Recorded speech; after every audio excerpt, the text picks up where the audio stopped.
Imagine a material that behaves like a real muscle, bending, stretching, and moving with just a small amount of electricity. Not a motor, not a piston, but a smart, flexible material. These are called Conductive Polymer Actuators, or CPAS, and they might just be the future of robotics, medicine, and wearable technology. Let's start with the basics. Traditional actuators, like motors, gears, and pistons, are everywhere. They're powerful, reliable, and perfect for large machines or factory automation. But they come with three big problems. One, they're bulky and heavy, making them hard to use in small spaces. Two, they consume lots of energy, not ideal for portable or battery-powered devices. Three, they're rigid, which makes them unsuitable for soft or flexible systems, like artificial muscles or wearable gadgets. So, if we want tiny robots, biomedical tools, or flexible wearables, we need something new. This is where CPAS come in. They're made from conductive polymers, special plastics that can conduct electricity. When electricity is applied, ions move in and out of the polymer. This makes the material expand or contract, just like how muscles contract and relax. The result? A lightweight, flexible actuator that runs on low power, basically a soft artificial muscle. So why are CPAS such a big deal? They're lightweight and bendable. They work at low voltages, safe for the human body.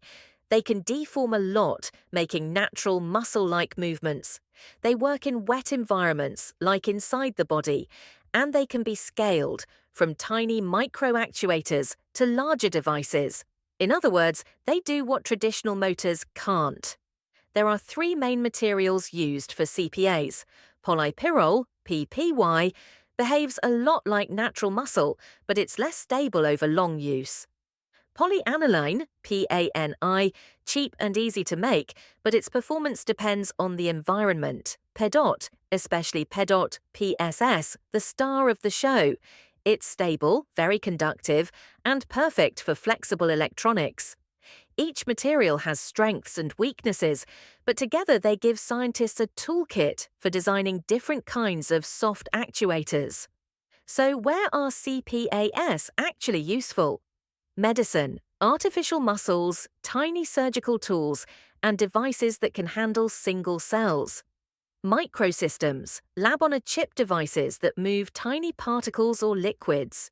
Wearables, smart clothing, flexible health sensors, or assistive devices. Robotics, soft robots that crawl, grip, or move naturally. Electronics and energy, flexible displays, optoelectronic devices, and even energy storage systems. Of course, CPAS aren't perfect. Their response speed is slower than natural muscles. They can degrade after repeated use. And some materials only work in certain environments, like acidic solutions. But research is moving fast. Scientists are improving materials, doping techniques, and designs to overcome these challenges. Looking ahead, CPAS could transform medicine, robotics, and wearables. Imagine artificial limbs that move just like real muscles, or tiny robots that travel inside the human body, powered by safe, low-voltage actuation. With their combination of flexibility, low power use, and biocompatibility, CPAS could be a cornerstone of the next generation of smart materials. So, the next time you think of machines and movement, don't just picture heavy motors or rigid pistons.